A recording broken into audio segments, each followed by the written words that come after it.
Single-player games aren't dying, but they are becoming a rare breed. We just don't see them that much from the likes of EA Games or Activision Blizzard anymore. But we are seeing one group buck this trend and another change what it means to be a single-player game. In today's deep dive, we are going to cover the past, present, and future of single-player games. Hello everyone and welcome back to another episode of The Deep Dive. And a massive thank you to our patrons for funding this show. Patrons are the backbone of what we are doing. They get the Deep Dive episodes a week early, with our next episode on the truth of faked game trailers being live there pretty darn soon. So, when EA Games cancelled Ragtag, the Uncharted-like Star Wars game by Visceral Studios, one of the reasons why is that it was a one-shot, linear campaign game. The problem being for EA was that they just wouldn't be able to turn it into a big, years-long money hose. Even if it had tacked on multiplayer, it just wouldn't bring in that microtransaction revenue that the publisher wanted, especially when they are used to the likes of FIFA Ultimate Team. Yet as much as that did happen, Fallen Order is releasing later this year, and it is a very similar game to Ragtag in many ways, being a single-player experience with no further monetization. And I think it's very important to address this fact before we get on with the actual meat of this video, which really is quite Sony-focused. So basically, Ragtag faced a number of issues in development, such as slow progress, the Frostbite engine, and an expensive studio. Fallen Order seems to have had a far smoother development process and was using more robust tools because they were able to negotiate using Unreal Engine 4, not Frostbite. Now, the theme of this video is how single-player games and business models intersect, so to address Fallen Order before we probably get started with this video, it's fairly simple. It's a Star Wars game, it's an established IP that seems to have been delivered on time and on budget, which very much is not what happened with Ragtag. Ragtag incurred more risk, the reward was not going to be an Ultimate Team-like success, therefore EA did in fact kill it. If it wasn't Star Wars, if it was a new IP, would they do this? Well, the answer is probably not. Yet in the middle of all of this stands one publisher. Above all, Sony, Uncharted, The Last of Us, God of War, Horizon, Spider-Man, all standout single-player titles that have sold tremendously well and have been loved by players and critics alike, with the more recent Naughty Dog games and God of War really maturing the medium, creating something truly special. Yet, just like EA, Sony is a company. They are here to make money through the medium of video games, and ideally, they'll grow more by making excellent games. For Sony, that seems to work. But from a player's perspective, when we look at EA and the like, well, things are rather bizarre. Here's the thing, what if I told you that God of War and Uncharted 4 brought in heaps and heaps of microtransaction revenue? What if I told you that in spite of them being single-player games with a campaign that most people just play once with light DLC, that they're actually fantastic continued sources of revenue? While they don't earn their money through FIFA Ultimate Team-like microtransactions or Overwatch-like loot boxes, they really do earn their money. And this cuts to the heart of the matter. Sony is a first-party publisher. They own the PlayStation platform along with its PS Store and PS Plus subscription service. They get a 30% cut from anything on the PS Store, plus a continued $6.99 a month from PS Plus. All the games that I mentioned are platform exclusives, so imagine this. Someone purchases God of War and gets a PS4, knowing that that platform has other great single-player games like The Last of Us, Remastered, and Uncharted 4 that they'll really enjoy.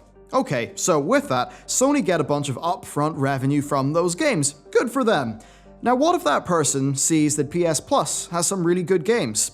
Maybe they want to play with their friends. Well, okay, now God of War has led to Sony getting $6.99 per month. Okay, but what if they purchase 4 games that year for £45 each? Well, if they purchase those from the PS Store, then Sony will get around £14, so a total of £56 in revenue from the store, from their cut. Of course, a lot more if those purchases are first-party exclusives. So in reality, if God of War is enough to get someone on the PlayStation platform, then that game is actually earning its sale price, then likely plus 100 a year just by getting someone on the platform. That's the power of system sellers, and that's why it makes so much sense for Sony to put a lot of money into them.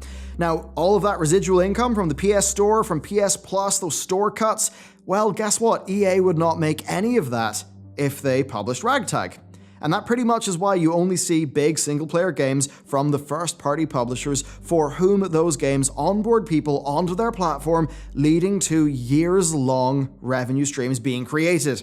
Of course, this is not to badmouth Sony or to make excuses for Electronic Arts. My goal here is to explain why things are happening in the way that they're happening. I think the more we all know that, and the more we're more educated in business models and how those business models drive the headlines, then we're better able to understand how things happen. And if you're better able to understand how things happen, well, then I think we all better know how to effect change, if that is indeed what we want to do. So, how have EA decided to combat this problem? Well, I would say Origin Access. That is them attempting to build their own platform that will allow them to unlock a bit of that residual income. But I don't see it being as successful as what a first party does. That's why we see, for an example, Anthem, BioWare's big title, be very different. It bears more of a resemblance to Destiny, of course, than really to anything else that studio has made in the past, and from a business model perspective, one can really see why. If Mass Effect is to have another DLC, well, that DLC actually has to be made, and that's a hell of a lot more work than just adding a new 3D model to a loot crate, adding in some, percentage change modifier to the game world, or maybe, some shaders to a bright engram. The optimist in me thinks that Origin Access exists with the goal of maybe making the future of EA indies, Dragon Age, and Mass Effect be the equivalent to EA's system seller, something that, gets people onboarded onto their platform, perhaps allowing their standout games to act as a gateway to their live service titles such as the Anthems and the Battlefields, and maybe that would make it financially sensible for them to invest heavily in single-player quality games.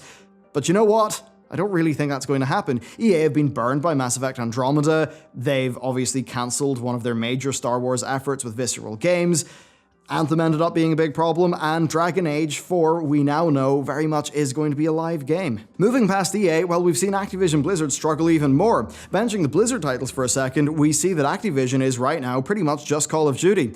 More so than any other publisher, they have been unwilling to have their first-party studios work on quality-focused single-player targets, although that had been less their jam for quite some time, and perhaps Sekiro could indicate a change in position, but still, it's early days. What about Microsoft, though? Because they're really important here. They aren't making big system-seller single-player games that are our equivalent to, say, Oscar bait, right, from the movie industry. Why is that? Well, it's mostly because they lost the platform war.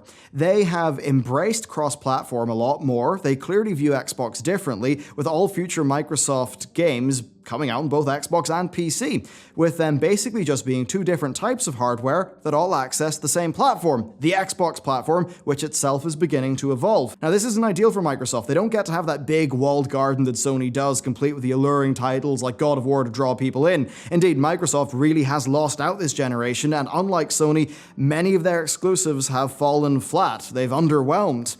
They almost seem to want to operate like more of a third-party publisher in terms of how their lineup of games works, perhaps indicating their desire not to be over-reliant on the success of their hardware. And then we have Ubisoft. They're a company known for making immersive single-player games, especially with Assassin's Creed. Well, okay, they do have, The Division, which is a pretty different game, but as for Assassin's Creed, well, it's now crammed with microtransactions. As much as I found Odyssey very enjoyable, you basically did have to purchase an XP boost if you wanted to play that game with decently balanced progression. So they're in a very awkward position. They are trying to bring their most iconic franchises into the era of live services, but still have them be single-player quality games. And it's often very awkward. So when we look across the most major players in the industry, it's a rather bleak picture. Sony are pretty much the only people with who you're going to get an uncompromised single-player experience. But that's because their platform gives them the business model to support that type of game having an additional revenue stream. No one else in their current operation is really able to do that, bar perhaps Nintendo with the Switch. And what do I mean here? Well, being large publicly traded companies, they're going to find it hard to justify creating games that will have a moderate budget, sell pretty well, and make a median profit. All the companies now are ravenous with grand plans of market domination over users' time and their chosen niches. Creating the next Fortnite or Call of Duty will massively increase your stock price, and ultimately, while studio heads might not have that as their goal, well, the publishers who give them their money, they do. Ultimately, from their perspective, if EA were to make Senua's Sacrifice, yeah, they'd turn a profit. There'd be a wave of great PR. But it probably wouldn't make all the money in the universe, or, more realistically, enough to kick up the company's stock price in the eyes of the financial sector. It doesn't really come down to a grand conspiracy against single-player games. It comes down to examining the incentive structures of those who hold the most power within the industry. By understanding their goals and how their business models work and what influences them, we really do see why different companies focus on different types of games. For Sony, with their business model, single-player quality games really work. But for EA, it's all about the desire for the next FIFA Ultimate Team. Does the CFO, COO, or COO really care about the games that much? Probably not.